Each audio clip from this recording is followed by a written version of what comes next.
During this video, we're going to cover finding rafters and attaching feet to those rafters.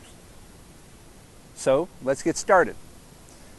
There's a few methods on finding your rafter, assuming your roof has them.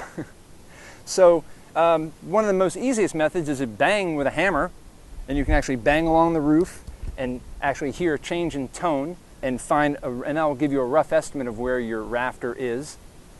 And then you would test with pilot holes and find the exact front and leading and rear edge of your rafter. You want to know these things are 1.5 inches wide, so you want to know exactly where they are for when you put in your lag bolt, which is typically a 5/16 bolt. You want to make sure that you're in the very center of that rafter, because we don't want to damage our rafter. Once we actually deliver the lag bolt to the rafter, we'll go underneath and do a visual check and make sure we haven't split our rafter, to make sure we still have our structural integrity in our roof. So that's one method of the banging with the hammer.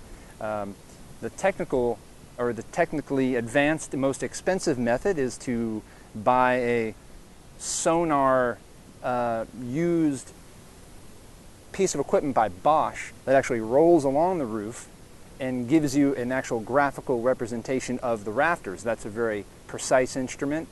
It's an expensive instrument, but if you're doing a lot of this work, it might be the way to go. Another methodology to finding rafters is actually getting in the attic and locating the rafters where you want to attach and actually drilling through next to the rafter.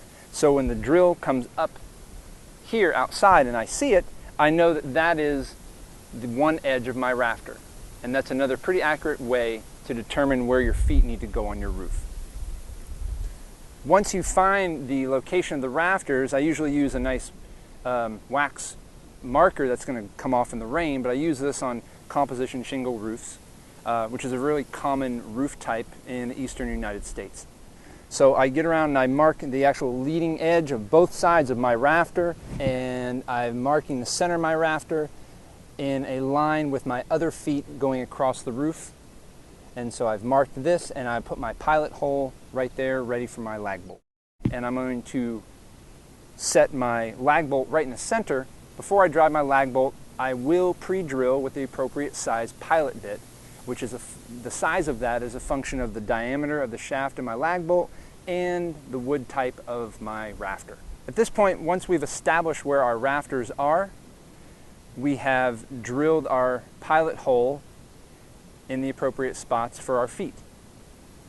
Those pilot holes need to be lined up with, usually you could use a string, but some visual line, because they need to be in a line, because our rail is metal and doesn't bend.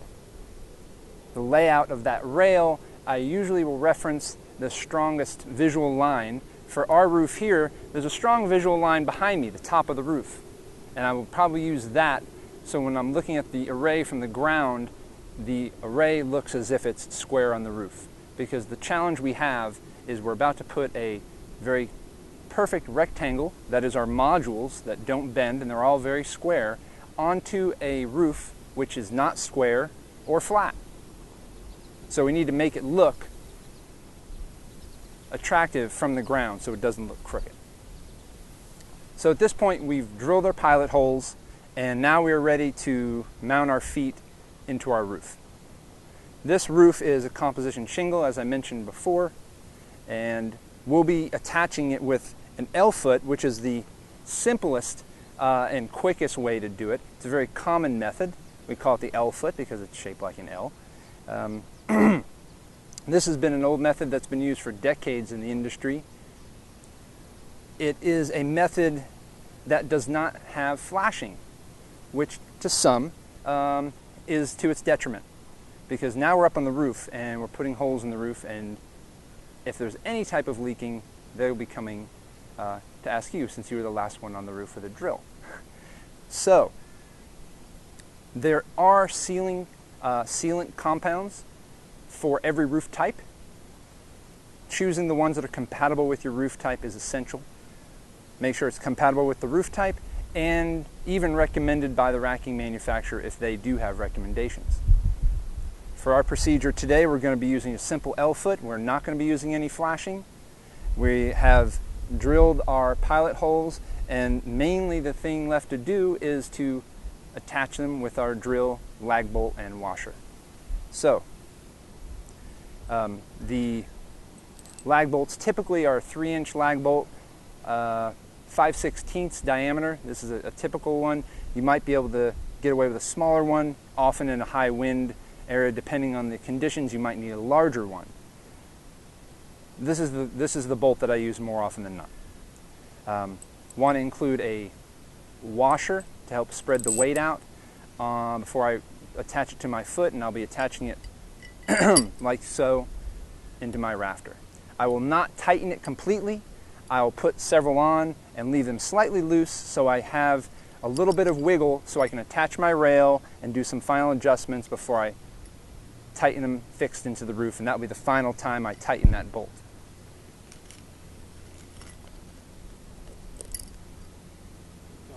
Okay, got my cordless drill. Some of you might like the impact driver becoming very common.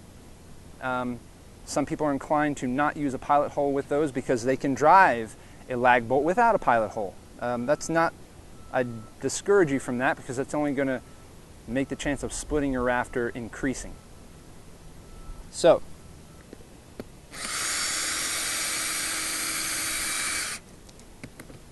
again, I'm going to keep it a little bit loose so I have a little up and down adjustment after I set my other feet, because they do need to be perfectly in a line.